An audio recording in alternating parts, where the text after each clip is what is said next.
miembros del equipo de Proyecto 024, que continuando con su labor de difusión y actualización en Derecho, tiene el agrado de darles la bienvenida a nuestra 42ª Conferencia Magistral, la cual estará a cargo del Dr. Mario Amoretti Navarro, desarrollando el tema Nuevas tendencias en Criminal Compliance.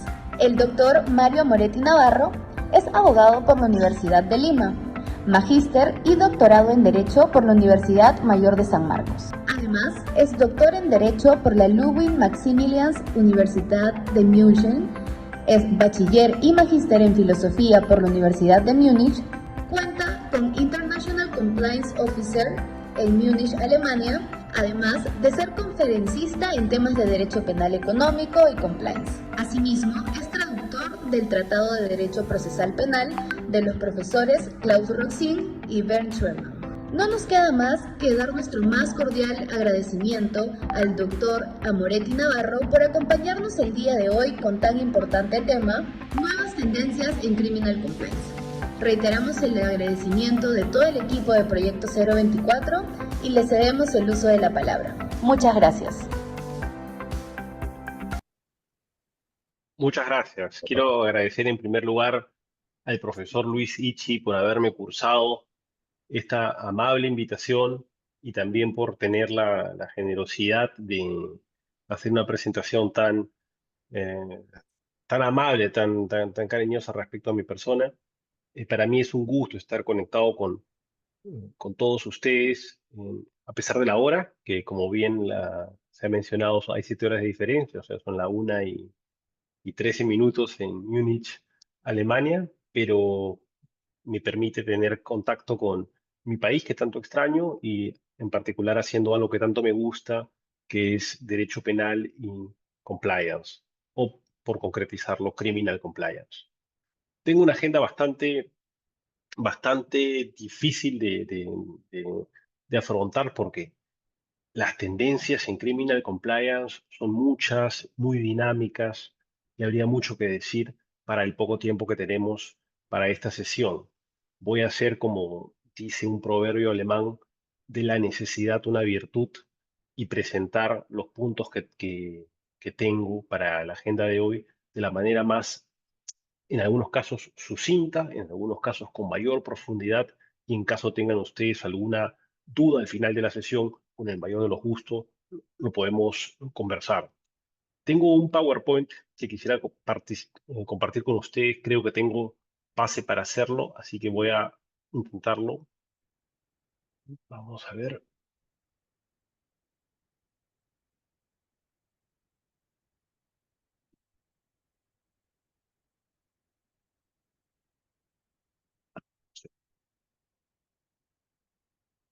Ah, ya, ahora sí.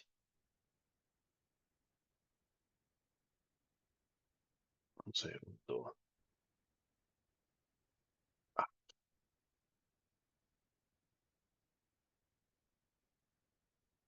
creo que ahora sí pueden ver la presentación.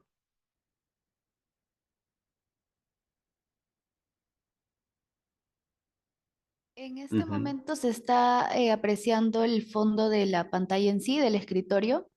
Ah, ok, no hay problema. Gracias por la indicación. Lo que voy a hacer es, eh, creo que tengo dos pantallas, así que voy a pasar, en todo caso, el contenido acá y lo van a ver en breve, seguro. Ahora,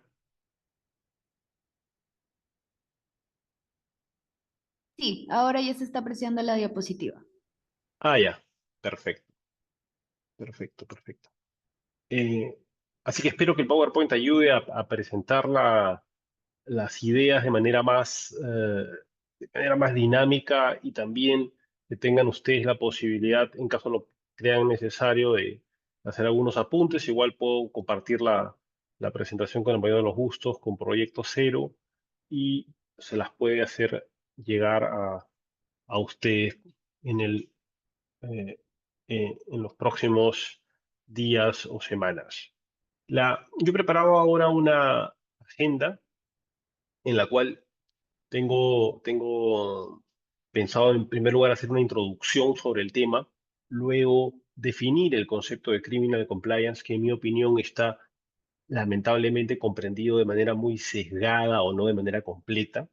Yo espero cumplir en breve tiempo con llenar ese vacío y luego de esto ya ir al fondo de la sesión de hoy, de las nuevas tendencias y finalizar con unas conclusiones que en realidad va a ser una conclusión sumada a unas reflexiones que quiero compartir con ustedes.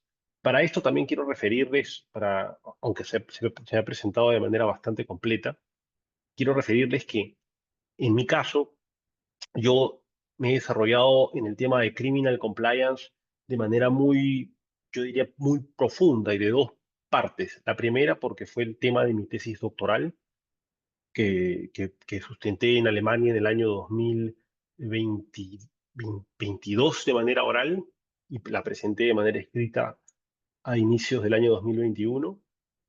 Y en segundo lugar, porque yo trabajo desde hace más de 4 años como oficial de cumplimiento, como compliance officer para un consorcio alemán acá en Múnich. Entonces es un tema que yo veo en mi día a día. Así que creo que tengo esta suerte de poder haberme, haberme haber abordado este tema de una forma tan completa. Por un lado la parte teórica y por otro lado la parte práctica. Así que la sesión de hoy va a ser una, va a intentar ser un reflejo de esto. Algunos conceptos van a ser teóricos, otros muy prácticos. Y espero que pueda ser de ayuda para aquellas personas que les guste este tópico. La introducción. La frase que ven ahí, "The carrots we offer have never been juicer", es una frase que en castellano dice, las zanahorias que nosotros ofrecimos nunca fueron tan jugosas como hoy. Es una frase hecha por eh, lo que vendría a ser la fiscal de la Nación, la fiscal general del Departamento de Justicia de los Estados Unidos, que tiene la función de fiscalía. Y lo que quiere decir esta frase, y como ven ustedes, una zanahoria que se cuelga, es la idea en la cual se basa el criminal compliance. La idea de compliance no es la elaboración de una dogmática jurídica penal basada en lo que Schunemann denomina el imperativo categórico jurídico penal. Esto es esta idea de que si se ha cometido un hecho delictivo, se tiene, luego de que este se ha cometido, que aplicar la pena sí o sí, y esto se refleja en el principio de legalidad procesal penal, en el principio de oficialidad, donde el Ministerio Público, conocedor de la comisión de un hecho delictivo como regla general, salvo las excepciones que conocemos, debe incoar la acción pública y debe buscar la aplicación de una pena. Esto es lo que llama Schunemann el imperativo categórico jurídico penal, basado en la idea del imperativo jurídico, del imperativo moral kantiano. Esto no existe en los Estados Unidos. En los Estados Unidos, la filosofía que está detrás de su sistema jurídico penal es otra. Es una, no es una idea ontológica que se basa en la acción, en el desvalor de la acción que va a acarrear una sanción, sino se basa en el consecuencialismo. Vamos a ver los efectos. ¿Qué efectos pueden, como dice Stuart Mill, también incluso en Alemania lo toma Feuerbach, aunque desde la perspectiva kantiana? Recordemos que Feuerbach, Paul Anselm Feuerbach, es en realidad un kantiano, que hay que, hay que incrementar la felicidad a través de las normas morales, y en este caso a través de las normas jurídicas, y disminuir la infelicidad. Esto es, hay que mirar las consecuencias. Y acá esto se concretiza en una idea muy pragmática.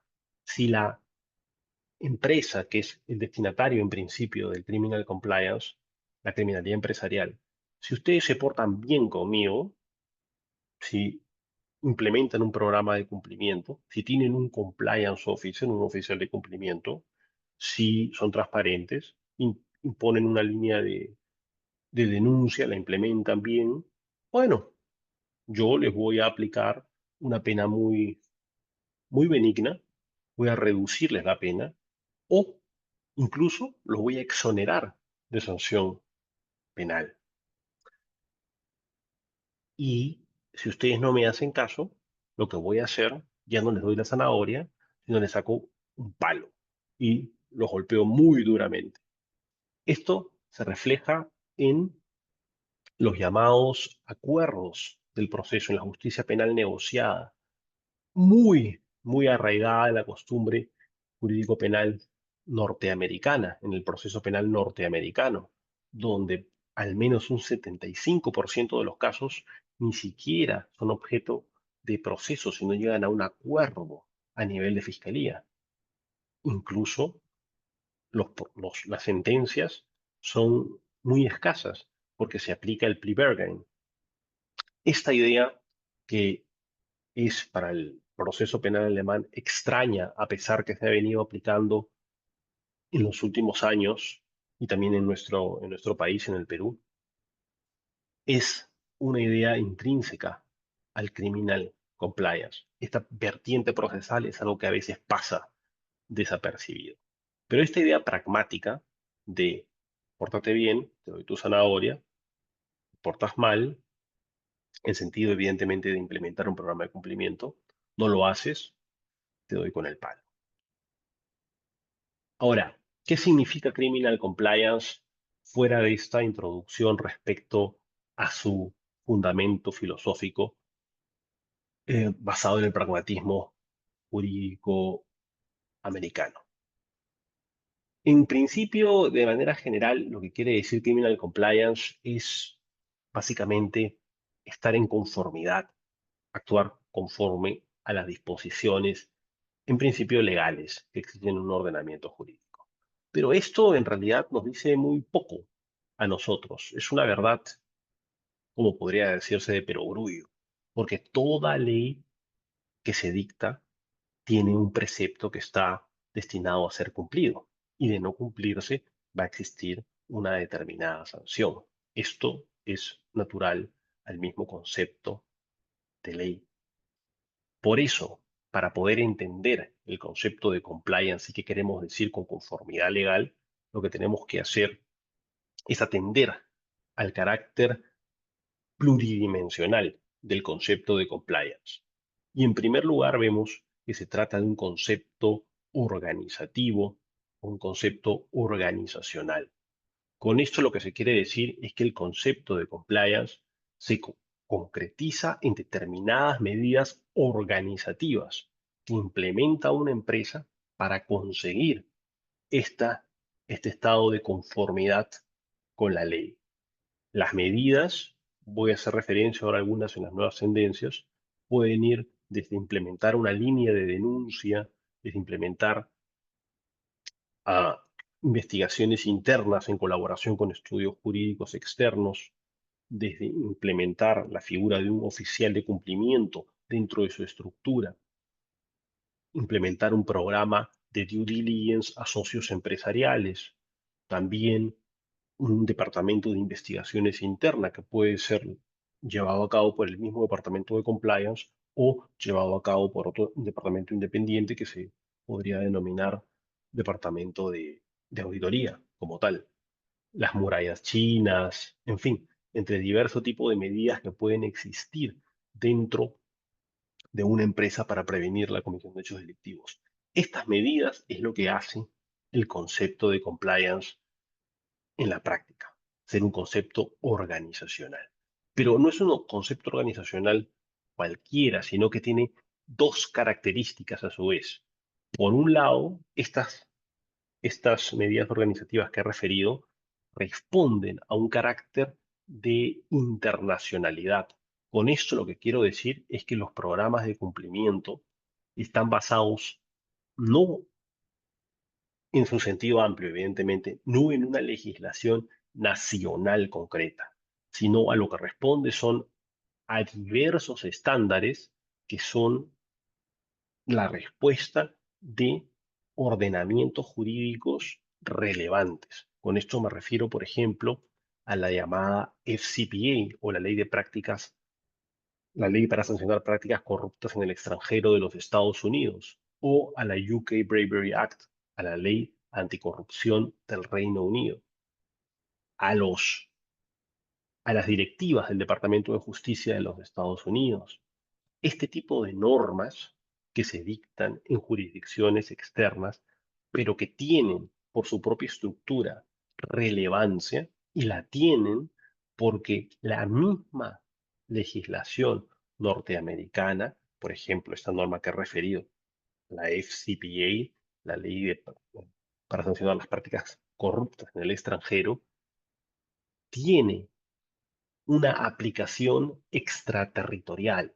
La misma ley faculta a ser aplicada para aquellos hechos delictivos, las prácticas de soborno que pueden ocurrir fuera del territorio de los Estados Unidos, cuando existe algún tipo de criterio de conexión con este país, que son criterios muy, muy laxos y amplios.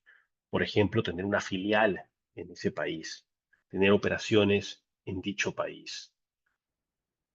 Y esto lleva en la práctica, ustedes lo recordarán, fue un caso muy conocido en el Perú hace más o menos unos, lo calculo, 10 años, probablemente 13 años o 14 años, un ex dirigente, prefiero no decir el nombre, de la Federación Peruana de Fútbol, fue involucrado en el llamado FIFA Gates y fue extraditado a los Estados Unidos, y los Estados Unidos tuvo que afrontar una investigación. Y este fue uno de muchas otras personas, de dirigentes de fútbol, que fueron llevados en este escándalo, incluidos en este escándalo. Este es un ejemplo de este carácter internacional que tienen las normas de compliance. De otro lado, el otro carácter que tiene la particularidad de compliance es lo que se conoce como integridad o integrity, y es que, a pesar que puede ser discutido, no solamente los estándares de compliance pretenden el cumplimiento de un ordenamiento jurídico ya de carácter internacional, sino lo que pretenden es que la empresa se comporte como un buen ciudadano corporativo. Esto tiene una pretensión de carácter ético.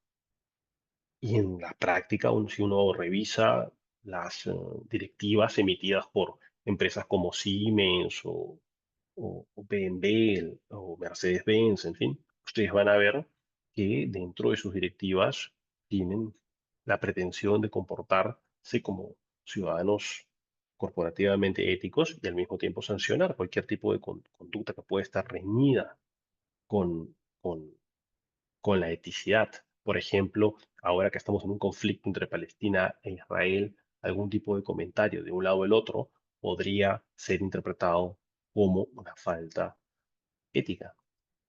Ahora, esto puede ser evidentemente objeto de discusión, es claro, pero es parte del concepto. Finalmente, el concepto filosófico jurídico, que acá podría explayarme, pero prefiero decirlo de manera muy concreta para poder pasar al siguiente tópico, por cuestiones de tiempo, es el concepto jurídico filosófico que tiene compliance. Este es un concepto que cambia el concepto de paradigma que tenemos del ser humano. ¿A qué me refiero? Paul Ansel Feuerbach, el padre de la teoría de coactiva para la finalidad de la pena, esto es que la función de la pena en su emisión es decirle al potencial delincuente: oye, si tú vas a cometer esta violación, si tú vas a cometer esta estafa, si tú vas a cometer este homicidio, vas a ir a la cárcel. Y acá justamente viene esta idea de Feuerbach basado en las consecuencias, en el sentido de que lo que está diciendo es hay que buscar una consecuencia que haga la comisión del hecho delictivo menos interesante para el delincuente, que él vea que con el pago de perder su libertad, el crimen no le va a pagar o le va a costar demasiado. Esta es la idea básica. Pero esta misma idea de Feuerbach lo que nos está diciendo es que el derecho penal solamente puede intervenir a posteriori, solamente va a intervenir cuando se comete un hecho delictivo, salvo las excepciones de lo que en Alemania se conoce como derecho de policía. Esto es para prevenir la comisión de un hecho delictivo. Podría, si es que existe ya la generación de un riesgo en determinados casos, haber algún tipo de actuación de carácter coactivo, pero el derecho penal propiamente dicho solamente va a intervenir luego de que el hecho delictivo sea cometido. Ahora, en este caso, lo que está detrás es un principio de confianza, principio de que el ser humano, un sujeto, se va a comportar conforme a derecho. En el caso de compliance, lo que está cambiando es esta idea del principio de confianza, a pasar a una idea de principio de desconfianza. Ya consideramos que el empleado, la empresa de suministro, el cliente, los directivos se van a comportar de manera no conforme a derecho.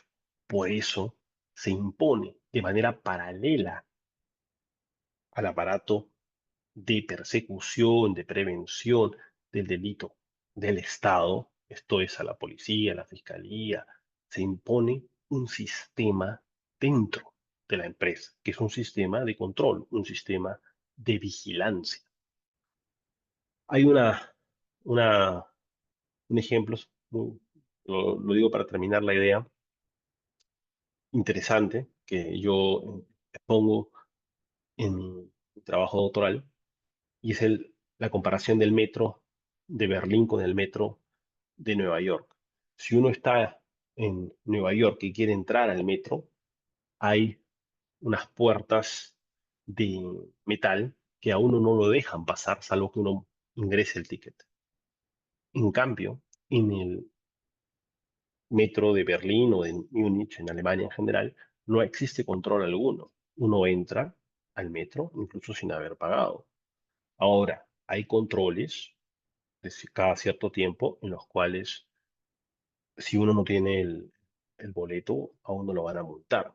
Y acá justamente viene la idea de que este tipo de control, caso de compliance, de la crítica, lleva a la muerte del ciudadano ético, del ciudadano, porque la eticidad, el comportamiento moralmente correcto, presupone la libertad del sujeto. Entonces, si el sujeto ya no puede, como el caso de Nueva York, cometer ningún tipo de hecho delictivo y el sujeto no puede ni siquiera decidir. Entonces, esta es una de las críticas. Schunemann también dice, aparte de esto, el sistema de vigilancia que se impone se parece, tiene un tufillo de aquellos sistemas de vigilancia que se imponían en los aparatos dictatoriales, en los en los servicios secretos de inteligencia de estados dictatoriales, con lo cual genera no solamente esta ya de por sí reproche a una idea de un Estado controlador, de un Estado dictatorial, basado en el principio de desconfianza, sino también incluso puede generar un ambiente de cierta toxicidad en el ámbito empresarial. Esas son unas críticas generales. Ahora sobre las nuevas tendencias. Eh, En el primero de los casos es el caso Siemens. El caso Siemens, de manera muy resumida, se presenta en el año 2006, en donde se habían realizado en Alemania se dicen razzias, son una suerte de allanamientos, pero allanamientos de manera eh, coordinada y de manera masiva. En este caso concreto, gracias a algunas denuncias presentadas a la Fiscalía en Alemania, se coordinó un allanamiento a todas las instalaciones de Siemens ubicadas en Alemania, en Austria, en Italia. Y se procedió también a la detención de sujetos que habían sido involucrados con prácticas delictivas. ¿Qué se descubrió?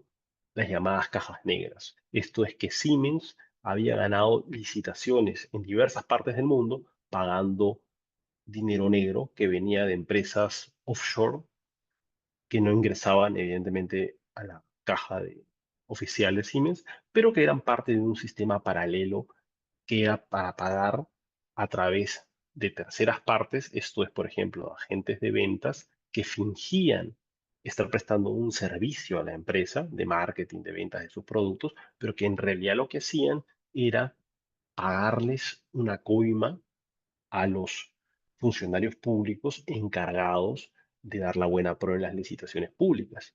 Y este esquema de corrupción era mundial, desde China, África, hasta la Argentina. Entonces, esto genera un escándalo y en el escándalo lleva a una sanción, también coordinada por parte de las fiscalías norteamericanas y la alemana, a aplicar una sanción de 1.600 millones de euros, o sea, 1,6 billones. Paralelo a esta sanción, Siemens le costó más caro, ¿no? No solamente fue esta sanción propiamente dicha, sino también tuvo que invertir en su programa de cumplimiento, o sea, contratar un nuevo compliance officer, incluso contratar a un monitor de compliance, una suerte de compliance officer que le respondía al Departamento de Justicia de los Estados Unidos, y también que pagar a un estudio de abogados que se encargó de realizar las investigaciones internas para poder llegar al fondo de los hechos, dar con los verdaderos responsables y de esta forma intentar, intentar que la sanción sea un poco menor. Si no hubiese existido este tipo de iniciativas, probablemente la sanción hubiese sido incluso mayor. Hace muy poco, hace 2 años, se sancionó a la empresa aeronáutica Airbus, también de manera coordinada por los Estados Unidos y Francia, y le pusieron una sanción económica de 4.000 millones de euros, una suma también bastante alta. Ahora, otra tendencia, el caso Siemens Neue Bürger. Neue Bürger, Hans-Joachim Neue Bürger, es su nombre completo, eh, es generó un caso célebre que se presentó en el Tribunal Regional el primer Tribunal Regional de Múnich. En este caso, es interesante, no es un caso en principio penal, es un caso de responsabilidad civil en donde Siemens, la nueva dirección de Siemens, empezó a perseguir a los anteriores directores, dentro de ellos este señor, porque no habían cumplido con implementar el programa de compliance de manera debida. Y de esta forma habían permitido que Siemens, o habían de alguna forma no evitado que Siemens no caiga en un escándalo como este y que le genere los costos que yo ya les he referido. En este caso, en la primera instancia, el Tribunal de Múnich consideró por primera vez que, en primer lugar, o sea, esta es la primera referencia, que la derivación de los deberes de compliance se encuentran en la junta ejecutiva, esto es, en la alta dirección. Y con esto señaló de que la obligación de compliance es siempre con lo que se conoce como top from the top, o sea, al nivel más alto. En segundo lugar, también acá lo que señaló es que este señor Neugebürger, y en esta demanda que le interpone Siemens por daños y perjuicios, había incumplido su deber de evitar los delitos de corrupción al establecer una organización de cumplimiento inadecuada y también había incumplido con su deber de supervisar el cumplimiento de las normas de compliance, de tal modo que no se evitó la comisión de los sobornos. En este caso, el tribunal afirmó la vulneración del deber de diligencia que el tribunal interpretaba como una norma prevista en la ley general, lo que vendría a ser la ley general de sociedades en el caso de Alemania, que a su criterio establece el deber de legalidad por parte de la alta dirección de implementar un programa de cumplimiento que entre muchas cosas, como por ejemplo cumplir con disposiciones de derecho contable, cumplir con, con disposiciones de cumplimiento de normas extranjeras, también incluye en este concepto de deber de legalidad el deber de compliance y el deber de compliance en sentido penal. Esto es, se tiene, de acuerdo al Tribunal de Múnich, que cumplir con normas o disposiciones de carácter jurídico penal. Y al haber incumplido con esto, sobre todo en el caso de él, con la prohibición de soborno a funcionarios públicos de la OSD, había incurrido en un incumplimiento y por tanto lo consideró que había eh, generado el daño a Siemens y le impuso una reparación de 10 millones de euros. En el transcurso de esta sentencia va a acabar, o este proceso va a acabar de manera trágica. El señor Neuberger se termina suicidando, con lo cual este caso no llegó nunca a la segunda instancia.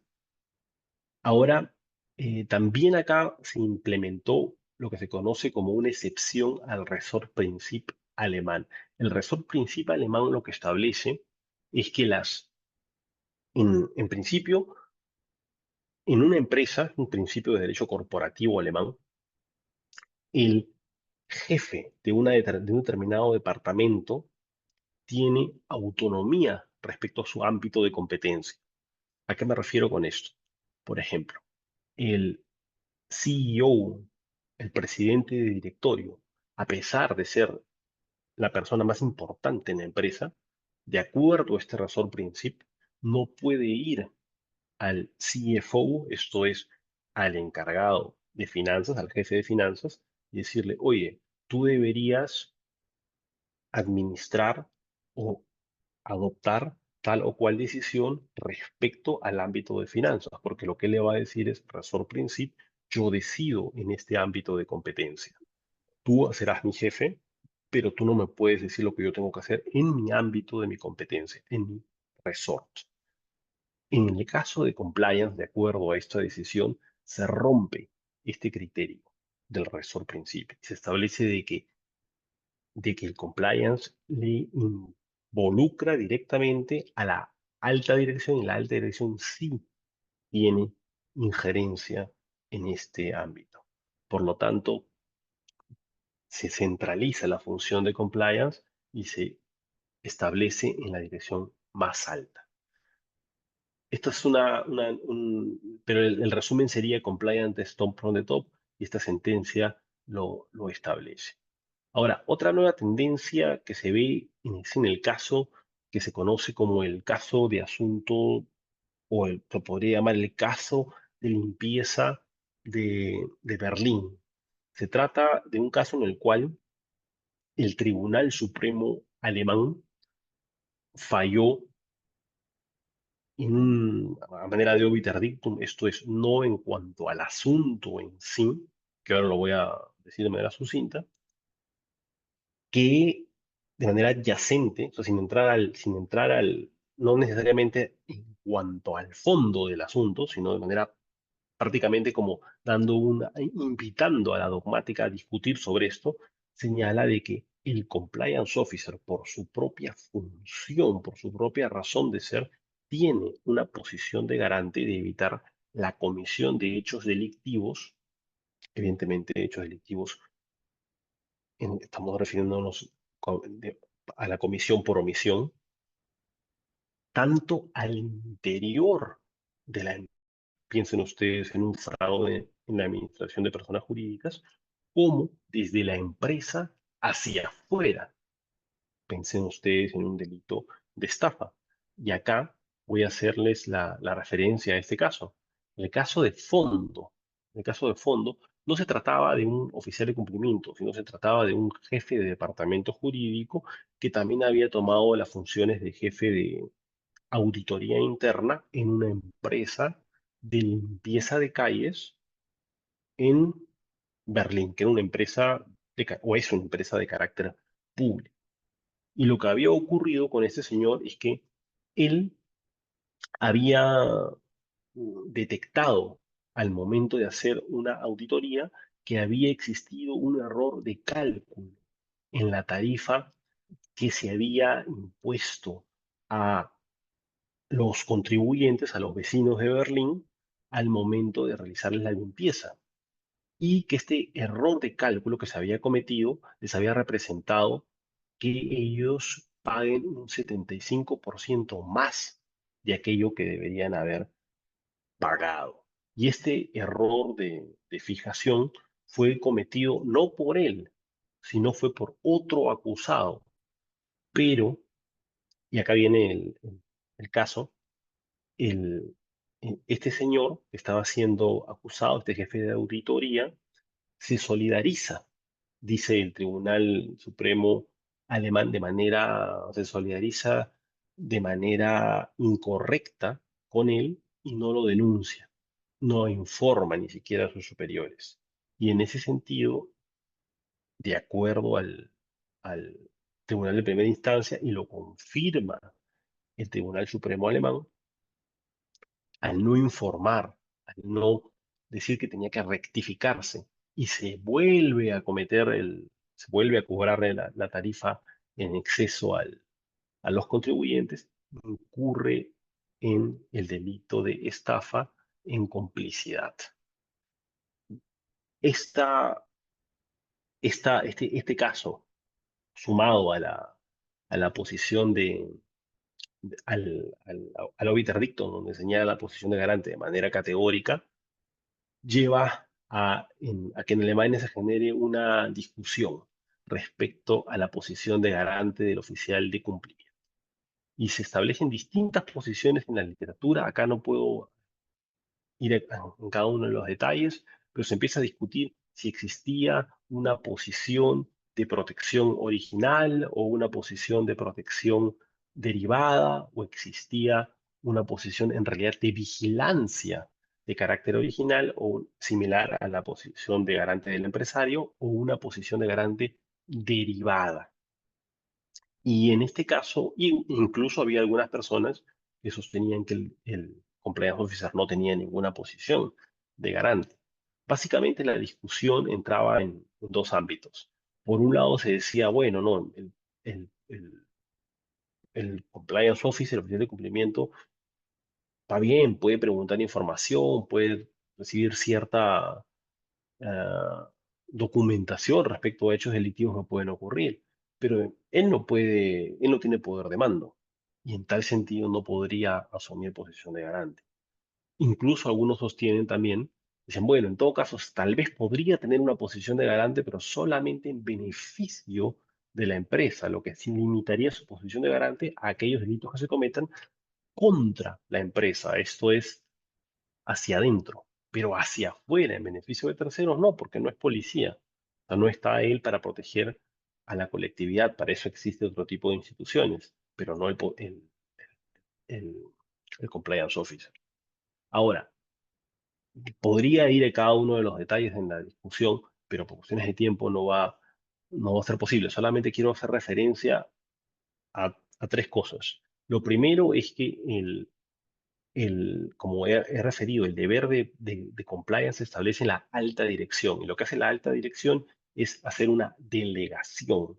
Le delega porque evidentemente la alta dirección no puede estar en cada cosa, en cada detalle pequeño u operativo de la empresa. Para eso tiene una estructura y el compliance officer cumple un rol allí. Entonces, actúa a través de delegación.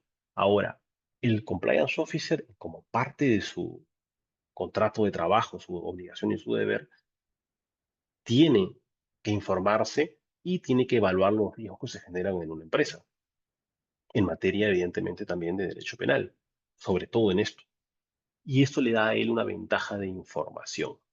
Para poder estar ante un compliance officer real, o sea, para que esta delegación se cumpla, tiene que tener primero independencia y en segundo lugar tiene también que tener este derecho a recibir, esta facultad a recibir la información. O sea, es una suerte de deber, pero al mismo tiempo que le da un derecho y le atribuye una facultad de inspeccionar y ir a las distintas estratificaciones de la empresa y decirle, oye, yo necesito esta documentación, envíamela, envíame este correo, envíame esta propuesta de, de transacción, envíame esta documentación, respóndeme esta pregunta, vamos a conversar, en fin. Entonces, pese a esta vinculación laboral, tiene estas facultades. Incluso lo que se conoce como un derecho de escalación, lo que quiere decir que si su jefe, el jefe de compliance, no le hace caso al oficial de cumplimiento, él podría ir directamente, si es el caso, al presidente de directorio o al gerente general y decirle, oiga, tengo que comunicarle lo siguiente. Ahora, por estas razones, la posición que yo considero la más adecuada y que incluso es la posición mayoritaria en la literatura alemana, es considerar que el compliance officer sí puede tener una posición de garante. Siempre estamos hablando de delitos de comisión por omisión, porque si fuese una participación activa no habría problemas de imputación alguno.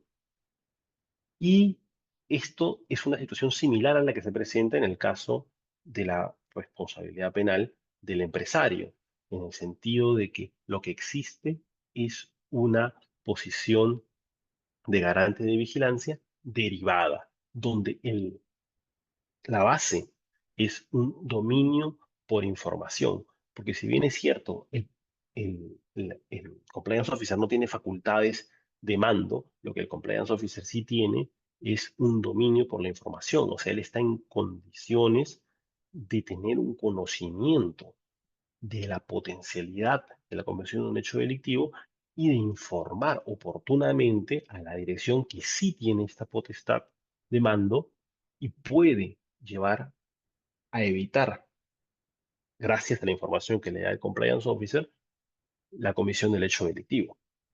En tal sentido, sí tiene la posición de garante, pero también está limitada a este dominio por la información, lo que significa que tampoco al oficial de cumplimiento se le puede exigir que él evite la comisión del hecho delictivo solamente en la medida que informe. Ahí se agota también su responsabilidad. Habría muchas cosas que decir acá al respecto, pero por cuestiones de tiempo prefiero pasar al siguiente punto, pero como lo he anunciado, se reconoce en la jurisprudencia y también en la literatura la posibilidad de imputar por comisión por omisión al oficial de cumplimiento. Ahora, sobre la compliance defense. La compliance defense, de manera muy sucinta, por sintetizarlo, se le conoce como la utilización de una estructura de cumplimiento, de un programa de cumplimiento, para la reducción o la exclusión de la responsabilidad penal, que se sancione menos o que no se sancione. El primer caso en el cual se reconoce esto en Alemania es el caso Ferrostaal.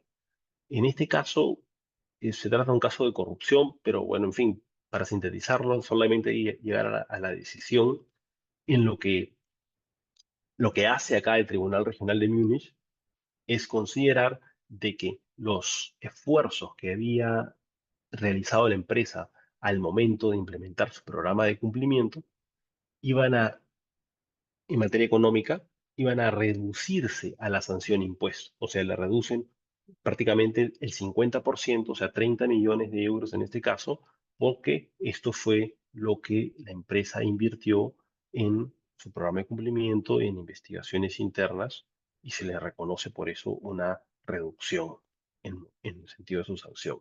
El segundo caso es el caso de paraobuses para tanque de una empresa que se llama Krauss Maffei Beckmann, o KMW, como se le podría decir en inglés, o KMB se le diría probablemente en castellano, en donde también en un caso de corrupción y de fraude y de delito tributario, se, se premió la aplicación ya no solamente de la implementación de un programa de cumplimiento, sino también, acá viene lo interesante, los esfuerzos cometidos o realizados con posterioridad a la comisión del hecho delictivo. Con esto lo que hizo el Tribunal Supremo alemán es reconocer que si la empresa, ya fíjense, no antes de la comisión del hecho delictivo, sino incluso después de la comisión del hecho delictivo, a través del esclarecimiento de los hechos, de investigaciones internas, de colaborar con la investigación realizada por la Fiscalía, tenía o debería ser considerado al momento de aplicar la sanción respectiva. Entonces, se reconoce nuevamente la compliance defense, incluso ahora con efectos considerados posteriormente, ya iniciado una investigación.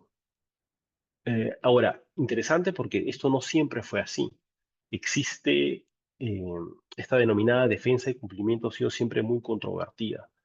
El Bundeskartellamt, que vendría a ser la oficina federal para sancionar las prácticas contra la competencia, y la Comisión Europea y el Tribunal de Justicia de la Unión Europea habían sido categóricos en considerar de que la función del programa de cumplimiento es básicamente evitar la comisión de hechos delictivos. Entonces, su razonamiento era, si se comete un hecho delictivo, simplemente sin...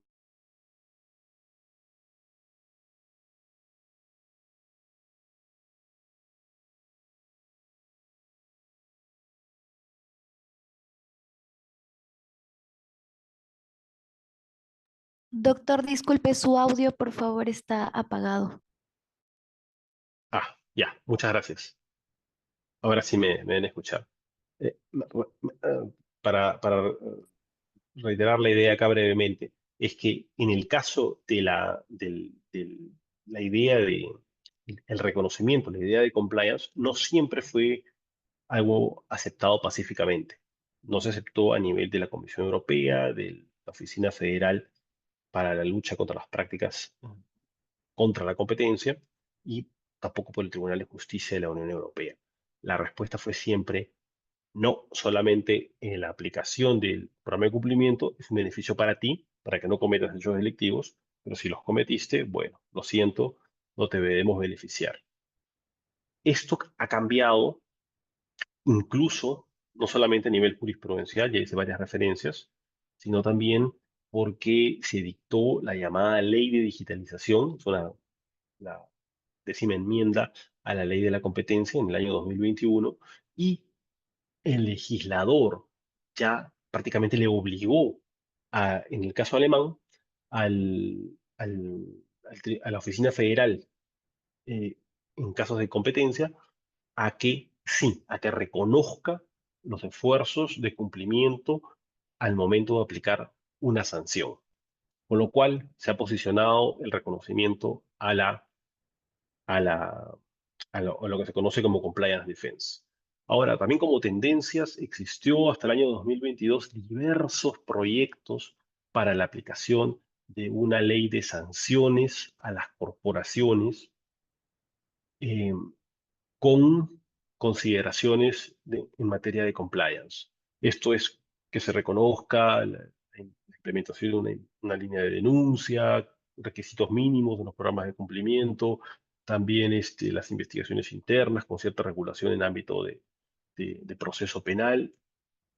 Eh, Alguna de estas están mencionadas acá. El proyecto que se presentó en el ámbito de la llamada ley de contravenciones alemanas, el proyecto de Colonia, los que están enunciados en el PowerPoint, muchísimos. Pero, por el peso de la dogmática jurídico-penal alemana, que aún de manera mayoritaria opina que la persona jurídica no comete hecho delictivo, se dejó de lado. Yo creo que en realidad esto está bien, y lo voy a mencionar probablemente al momento de las reflexiones. Ahora, como tendencia, también las investigaciones internas, de manera sucinta. En las investigaciones internas lo que ocurre es una empresa, a través de su departamento de compliance, o a través de su departamento de compliance y de manera conjunta con un estudio jurídico especialistas en compliance, o solamente el estudio jurídico externo, realiza a nivel de la empresa una suerte de indagatoria, y realiza entrevistas a personas que estuvieran involucradas en la comisión de un hecho delictivo, y llega a determinadas conclusiones. ¿Qué se presenta acá? Una dicotomía entre, por un lado, el deber de colaborar, la obligación en realidad de colaborar con el esclarecimiento de los hechos en el ámbito laboral, y por otro lado se presenta el conocido nemo tenetur. Esto significa la prohibición de autoincriminarse como garantía fundamental del proceso penal. Ahora, ¿qué ocurrió en este caso? En el caso John Stay es una firma de abogados en los Estados Unidos gigante que tiene dependencias en prácticamente todo el mundo, y una de ellas está ubicada en Múnich, y habían intervenido en investigaciones internas por parte para la empresa Audi, que es una subsidiaria de la empresa Volkswagen, que como conocen ustedes, se ha visto involucrada ya desde hace varios años en un escándalo por la, por haber fraguado su sistema y haber sostenido de que sus autos no contaminaban cuando en realidad sí emitían emisiones contaminantes. Y esto generó diversas investigaciones también a nivel penal en Alemania. Y lo que hizo la fiscalía fue, la fiscalía allanó las instalaciones de John Stay y al momento de allanar, lo que hizo la eh, John Stay allanó un estudio de abogados, ¿no? La fiscalía de Múnich, lo que hizo John Stein fue interponer diversas medidas de garantía constitucional al Tribunal de Justicia, al Tribunal Constitucional Alemán, al Bundesverfassungsgericht, y el Bundesverfassungsgericht las rechazó todas, y pusieron como siete. Abogados, los abogados por un lado, por otro lado la empresa, en fin, y las rechazó y consideró de que el argumento era de que el el deber de confidencialidad, el secreto profesional entre abogado y cliente existe solamente en el ámbito de un proceso, en el ámbito de una investigación, en el ámbito del abogado procesado o investigado, pero no resulta aplicable al ámbito de las investigaciones internas. Y de esa manera rechazó las acciones de garantía constitucional interpuestas por John Say. El caso sigue en el Tribunal de Justicia de Derechos Humanos de la Unión Europea, pero a nivel interna esta ha sido la consideración que he interpuesto. Ya me falta poco, voy a terminar en unos, lo calculo, 5 minutos, pero para ir con las tendencias, el ámbito del whistleblowing. En el ámbito del whistleblowing, ar- estamos hablando de la denuncia, de la línea de denuncia interna que interpone una empresa para de esta forma, como medida organizativa, prevenir la posible comisión de hechos delictivos que se puedan cometer por parte de la empresa. Se genera en el ámbito de la Unión Europea una directiva que está anunciada en el PowerPoint en el año 2019, en la cual a los Estados miembros les impone la obligación de incorporar en su derecho interno protección para el denunciante. ¿Por qué? Porque evidentemente la persona que denuncia un hecho delictivo dentro de la empresa puede verse objeto de un sinnúmero de represalias que pueden ir desde su despido hasta que luego de esto lo terminen incluso demandando, denunciando, o que incluso no lo despidan, pero que gracias a esto o por esto ya no lo promuevan a un cargo o transfieran a un puesto de menor importancia, en fin, que vea truncada su carrera. Por esta razón, se expide esta directiva a nivel de la Unión Europea, Directiva de Informantes, se incorpora en el ámbito de Alemania a su derecho nacional a través de la Ley de Protección de Informantes, la Hinweisgeberschutzgesetz, una ley muy nueva del año 2023, y al mismo tiempo voy a hacer referencia también a esta última legislación en el ámbito de la llamada Ley de Protección de la cadena de suministro, la Lieferkettensorgpflichtengesetz, también que se aplica desde el año 2023, se interponen medidas de protección a aquellas personas que utilicen una línea de denuncia para informar o denunciar la comisión de hechos delictivos en el ámbito de la empresa. Básicamente, ¿cuáles son esta protección? Muy sucinto. Primero, la confidencialidad. En segundo lugar, el anonimato de la persona que interponga la denuncia, la prohibición de represalias y también darle una información clara sobre los resultados de esta investigación que se va a realizar gracias a la denuncia interpuesta y finalmente la documentación del proceso. Luego, como nueva tendencia, la relación que existe entre compliance y lo que se conoce como ESG o ESG o sostenibilidad. Es este concepto que se inicia como sostenibilidad, environmental en inglés, o ecología, si lo queremos castellanizar mejor, pero que ahora comprende también el ámbito social y el ámbito de la gobernanza. Por eso tienen estas tres letras, E, S, G. Y acá los ámbitos van desde el clima, en el ámbito de la ecología, en el ámbito social, los derechos laborales de los trabajadores, y en el ámbito de la gobernanza, las estructuras que tiene la empresa para, por ejemplo, evitar las prácticas de corrupción, antimonopólicas, la violación de derechos humanos. Eh, bueno, hay cuatro catalizadores de manera muy breve. Básicamente, el interés por la sostenibilidad en sentido amplio, que comprende estas tres letras, está por un lado en la legislación comunitaria que se lleva a la legislación nacional en el ámbito europeo. En segundo lugar, los clientes también demandan que una empresa cumpla con estos requisitos. En tercer lugar, el sector financiero, la llamada financiación verde, por normativas de carácter internacional, los bancos, al momento de financiar, de darle un crédito a una empresa, van a pedir que tenga determinados estándares de ESG, de sostenibilidad. Y finalmente el mercado laboral, porque incluso las nuevas generaciones prefieren trabajar en empresas que sean sostenibles en este sentido, a empresas que contaminen el medio ambiente, que violen derechos humanos.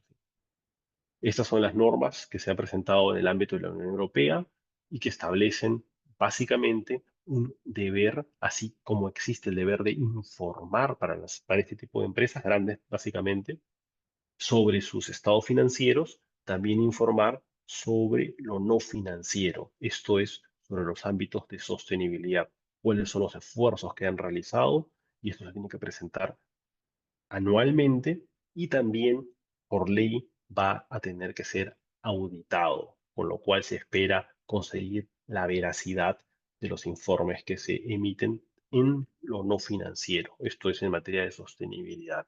Y acá el ámbito de compliance, la interrelación, se da básicamente en el ámbito de la gobernanza, por ejemplo, en las estructuras que tiene una empresa en cuanto a la línea de denuncia para evitar hechos delictivos, en el ámbito de las estructuras que tiene para evitar los delitos de corrupción de funcionarios, ¿no? Y finalmente, la última nueva tendencia que tengo para presentar, también de manera muy sucinta por el tiempo, es la importancia de la cadena de suministro.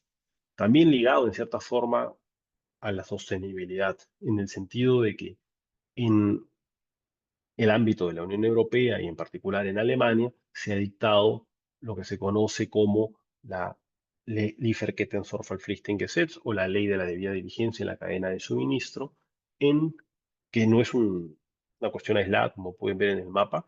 En rojo ven todos los países que ya toman este tipo de medidas, en donde se exige a la empresa a realizar una actividad de due diligence, esto es, de vigilancia debida, esto es, de investigar quiénes son sus partners empresariales, sus socios empresariales, sobre todo en la cadena de suministro, son sus proveedores de bienes y servicios, a efectos de evitar la comisión de vulneración de derechos humanos, por ejemplo, la contratación de menores de edad, revisión del trabajo infantil, la discriminación en el trabajo, el acoso, entre otro tipo de violaciones a los derechos humanos, que incluso llegan a comprender casos determinados de violaciones o posibles riesgos al medio ambiente, como por ejemplo la utilización de mercurio. Esta ley se aplica actualmente a empresas en Alemania que tienen de 1.000 a más trabajadores. Estos son las materias que protegen, como refería la esclavitud, el trabajo forzoso, el trabajo infantil.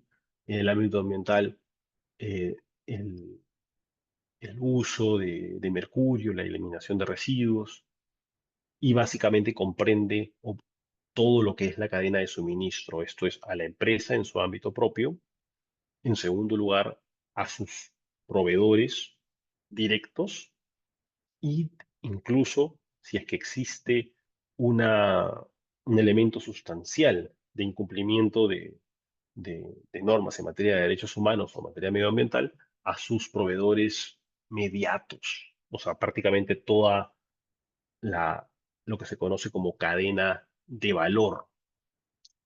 Los, las obligaciones que impone son diversas, básicamente tener un sistema de gestión de riesgos, tener un Human Rights Officer, esto es un oficial o encargado de derechos humanos dentro de la empresa, hacer mapeo de riesgos, hacer una declaración constitutiva donde exponga su programa, establecer medidas preventivas, medidas correctivas, un procedimiento de denuncia interna y establece sanciones que son muy altas.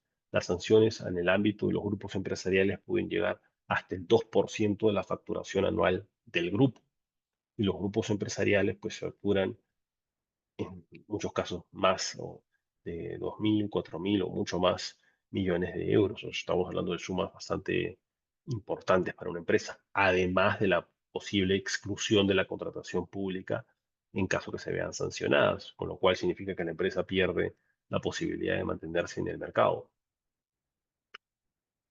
Tenía pensado hacer algunas referencias a la ley 30424 del Perú y a algunas leyes en Latinoamérica, pero por cuestiones de tiempo voy a pasar estas últimas diapositivas. Solamente llego a las conclusiones y reflexiones, en donde lo que creo que como idea fuerte pueden ver que compliance en su desarrollo en sentido amplio no está basado en el ámbito alemán en una norma concreta de compliance, sino básicamente se trata de las prácticas de los operadores del sistema de justicia, me refiero tanto a la fiscalía como al- a la jurisprudencia, y que esto es lo que determina los criterios que se deben establecer al momento de establecer un programa de cumplimiento. Sobre los efectos, si hay que premiar o no hay que premiar, acá viene la reflexión. Bueno, hay optimistas y pesimistas. Los optimistas sostienen de que sí, que no puede existir un programa de cumplimiento perfecto y que la organización de cumplimiento en sí es beneficiosa. Y por eso abogan porque se reconozca o la exclusión o la reducción de de las sanciones penales que puedan establecerse. Los pesimistas son escépticos y dicen, no, en realidad, si ustedes se fijan, eh, existen escándalo tras escándalo y solamente tenemos un compliance cosmético. Entonces, si se ha cometido el hecho delictivo, se refleja que el programa de cumplimiento no era real. Yo lo que trato de hacer acá y presentar es una propuesta de reconciliación en el sentido de que si se trata de un programa de, de, de cumplimiento, lo que importa es que sea un programa de cumplimiento adecuado y eficaz y un programa serio, o sea, no un programa de cumplimiento de papel. Para esto hay que marcar una diferencia entre un antes y un después. Antes de la comisión de un hecho delictivo, esto debe depender enteramente de la libertad empresarial, llámese compliance, no se llame compliance, lo importante es que no se incurra en la comisión de hechos delictivos, o sea, se le da el beneficio de la duda, cuando mantenemos en el paradigma de Feuerbach, de tener un principio de confianza respecto al ciudadano, respecto a la empresa. Pero ahora, si es que en la empresa se genera lo que se conoce como una actitud criminal de grupo, que degenera en lo que se conoce como una irresponsabilidad organizada, donde la empresa comete hechos delictivos prácticamente de manera sistemática sin que nada pase, bueno, evidentemente, si ya se pasó este umbral, este antes, y estamos en el ámbito de la aplicación del derecho penal, en este caso sí, ahora el compliance se vuelve obligatorio y la empresa sí debería implementar un programa de cumplimiento. Para esto, si es que la empresa no está en condiciones de hacerlo, incluso lo que se puede hacer es implementar lo que se conoce como un monitor de compliance, que es una suerte de curador empresarial a efectos de velar por la implementación correcta del programa de cumplimiento, pero que no la responde a la empresa, sino que la responde al Estado de, a través de un control por parte de un juez. Si es que la empresa presenta un compliance cosmético o de papel, evidentemente esto también debería generar de manera consecuente una sanción incluso más drástica, porque lo que está haciendo la empresa es ya denotando este carácter de criminalidad de grupo. Con eso he llegado a la conclusión de mi exposición. Les agradezco mucho por su atención. En caso tengan alguna duda, con mucho gusto la puedo responder en lo que nos queda de tiempo.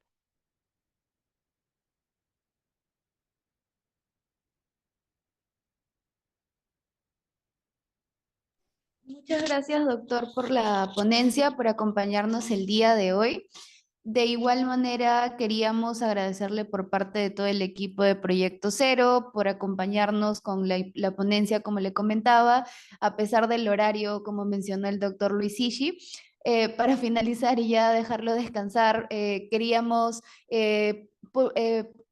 proyectar una semblanza o un reconocimiento de manera virtual, que es lo que nos permite la plataforma Zoom para ya poder finalizar con la ponencia.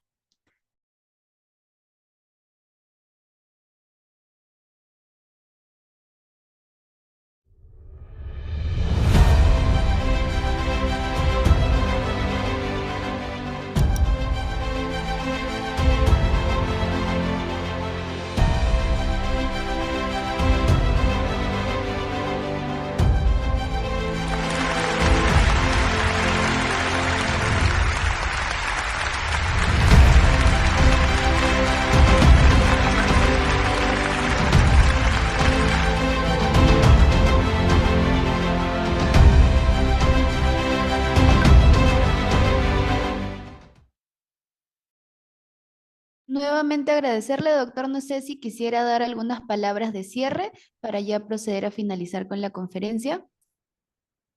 Sí, muchas gracias nuevamente a Proyecto Cero, a usted por la amable presentación, por la diapositiva final. También nuevamente agradecerle al profesor Luis Ichi por la invitación de estar con ustedes esta tarde. Los saludo nuevamente desde Múnich, estoy a su disposición, ahí tienen mi correo en caso tengan alguna duda y espero verlos en la próxima ocasión. Muchas gracias. A los presentes, la grabación de la presente conferencia se va a encontrar en nuestra página web y de igual forma en el Facebook, habilitado para que puedan volver a verla sin ningún inconveniente, y los invitamos a la próxima conferencia magistral que va a desarrollarse el día 16 de julio. Muchas gracias a todos.